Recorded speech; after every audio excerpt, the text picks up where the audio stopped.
Olá pessoal, como é que vocês estão? Tudo bem? Estamos iniciando agora mais um vídeo da série Se Posicione. Falaremos hoje sobre relacionamento.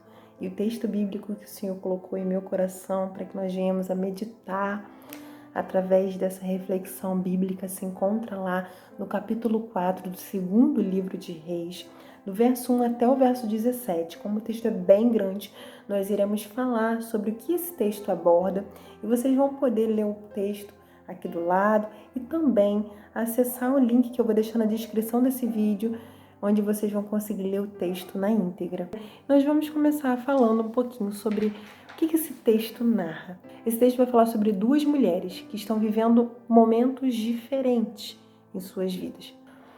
E a primeira mulher é uma viúva. O marido dela, um homem que estava na escola de profetas, alguém que estava sendo ensinado por Eliseu, o profeta, que foi sucessor do profeta Elias. Esse homem faleceu. E essa mulher, ao ficar viúva, se deparou com uma situação muito difícil, porque ela tinha filhos e como o homem era o responsável por trazer o sustento para a casa, aquela mulher se viu sem uma fonte de sustento e havia dívidas. Então os credores chegaram e ameaçaram levar os seus filhos. Então ela diz para o profeta que ela precisa de ajuda. Ela vai e pede ajuda ao profeta. E o profeta Eliseu pergunta para ela o que ela tem em casa. E ela diz que não tem nada, só tem um pouquinho de azeite. Então o profeta Eliseu diz para que ela saia e peça vasilhas aos vizinhos.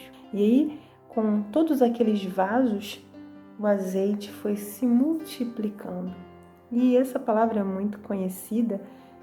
Muitas pessoas pregam sobre esse texto bíblico no sentido de que houve ali um milagre. Assim que os vasos acabaram, o azeite também parou de jorrar, né? E Eliseu virou para aquela mulher e falou assim: olha, vai, paga com esse azeite a sua dívida e você e seus filhos vivam do resto. Ok, né? E ali se encerra a história do profeta Eliseu com aquela viúva. A segunda mulher que nós queremos conversar com vocês hoje é a mulher sunamita, uma mulher rica que já estava casada com um marido de certa idade, um marido idoso. E essa mulher, observando Eliseu, virou para o marido dela e falou assim: olha, vamos construir um quarto para que esse profeta, quando ele estiver aqui nas redondezas, ele possa se acomodar na nossa casa, ele tem um lugar para poder dormir. E assim foi feito. E o profeta Eliseu ficava hospedado na casa dela todas as vezes que chegava com Geazi, seu servo e aprendiz. E é interessante porque naquela época as pessoas não tinham uma conversa direta com Deus, como hoje nós temos essa tranquilidade de dobrar os nossos joelhos e falar diretamente com o Senhor. Os profetas eram usados como um intermédio. Então, Deus falava com o povo através dos profetas. E os profetas eram uma figura de grande respeito. Então, basicamente, você receber um profeta na sua casa era como receber o próprio Deus em sua casa. Você consegue entender isso? Porque Deus estava com aquele profeta. Então você estava recebendo Deus na sua casa. Aquelas pessoas, né, quem verdadeiramente amava o Senhor, teria prazer em receber um profeta em casa. E a sunamita, além de receber, ela criou um espaço para que aquele profeta tivesse certo conforto quando chegasse. E Eliseu, vendo a gentileza da sunamita e do seu esposo, vira para Geazi e pergunta: o que será que pode ser feito por essa mulher? E eles sabiam que Sunamita era uma mulher rica. Ela mesma reconheceu que ela vivia em meio ao seu povo. Mas Geazi falou para ele: olha, ela não tem filhos. E então Eliseu manda chamar a sunamita e diz para ela que dentro de 1 ano ela estaria segurando em seu colo o seu filho. E a sunamita vira para Eliseu e fala assim: por favor, não me engana. Porque aquela mulher certamente já estava tão acostumada com o fato de não ter filhos que se apegar à ideia de algo que talvez não poderia não acontecer era difícil. Mas dentro de 1 ano, o verso 17 vai dizer que aquela mulher engravidou e deu à luz ao seu filho. E, ok, cheguei até aqui falando tudo isso sobre 2 mulheres diferentes, vivendo 2 momentos muito diferentes, mas o que a gente quer trazer de reflexão? Bom, o que essas 2 mulheres tinham em comum é que ambas, obviamente, tiveram momentos com o profeta Eliseu, certo? Até aí, tudo bem. Mas a viúva é aquela figura de mulher a quem a gente se apega com uma ideia de alguém que está vivendo um momento de extrema necessidade. E, de fato, ela precisava de ajuda. Mas isso não significa que a sunamita também não precisava, até porque a sunamita não era mãe. E para uma mulher naquela época não ser mãe era motivo de grande vergonha em meio ao seu povo. E a sunamita certamente sonhava em ser mãe. Mas o que a gente consegue observar é que a viúva se direcionou a Eliseu e pediu algo específico. E o pedido dela foi atendido, o milagre aconteceu e acabou ali o relacionamento da viúva com Eliseu. Já a sunamita não. A sunamita, ela quis desenvolver um relacionamento com o profeta. Você entende que ao construir um quarto na sua casa para um profeta, você está achegando esse profeta mais para perto de você? Você está desenvolvendo com esse profeta algum tipo de relacionamento? Uma vez que você prepara refeições e dá a esse profeta, uma vez que esse profeta tem liberdade dentro da sua casa, a relação de intimidade ela começa a aumentar. A proximidade, os laços de amizade se estreitam entre a sunamita e o profeta.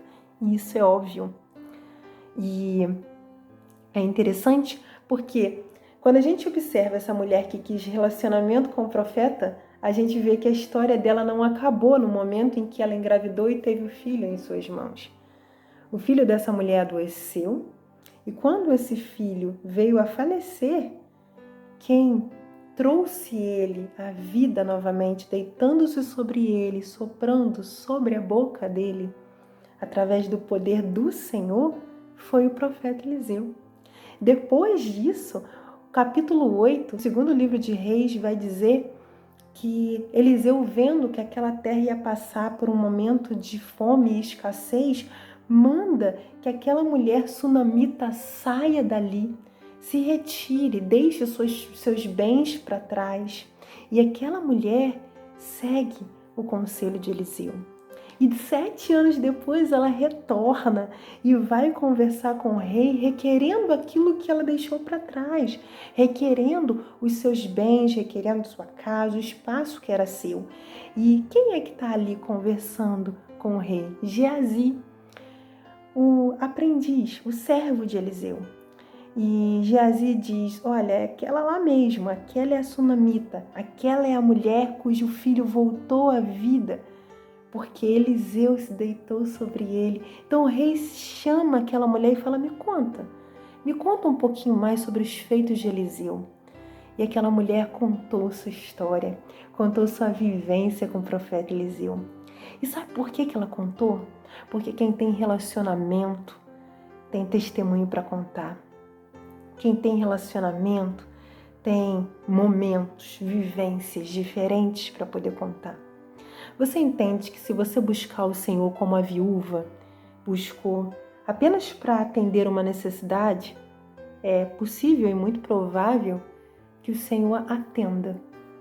Mas o que Deus quer desenvolver em mim, comigo e com você é um relacionamento. Todos nós fomos chamados enquanto cristãos, fomos chamados para nos desenvolvermos ministerialmente, né? Alguns foram chamados para ser pastores, outros foram chamados para ser evangelistas, enfim. Mas o primeiro chamado de Deus para cada um de nós é um chamado para relacionamento. O Senhor Deus nos ensinou que nós devemos nos arrepender dos nossos erros e aceitar o Senhor Jesus como o único e suficiente Salvador das nossas vidas. Que nós devemos amar o Senhor acima de qualquer coisa, como o primeiro mandamento, e o segundo é amar o nosso próximo como a nós mesmos. Isso é relacionamento. O nosso chamado para nos relacionarmos com Deus. O problema é que muitas vezes nós colocamos as nossas necessidades na frente da importância do relacionamento. Então, se posicione como alguém que não vai buscar a Deus só porque precisa de um milagre, mas como alguém que quer desenvolver um relacionamento com Deus. Se posicione como alguém que não busca a Deus por um único interesse, porque Ele pode sim realizar o milagre e operar algo lindo na sua vida, mas o que Ele mais deseja é construir um relacionamento com você. Porque quando a gente desenvolve um relacionamento com Deus, a gente não vive um milagre só, a gente vive de milagres. Tem até um louvor que diz: a resposta é que eu vivo de milagres, dessa vez vai ser mais um milagre. Ou seja, imagina alguém viver de milagre. Imagina alguém experimentar do poder de Deus, do cuidado de Deus em inúmeros momentos. A Sunamita experimentou do cuidado de Deus através da vida do profeta Eliseu em diferentes momentos.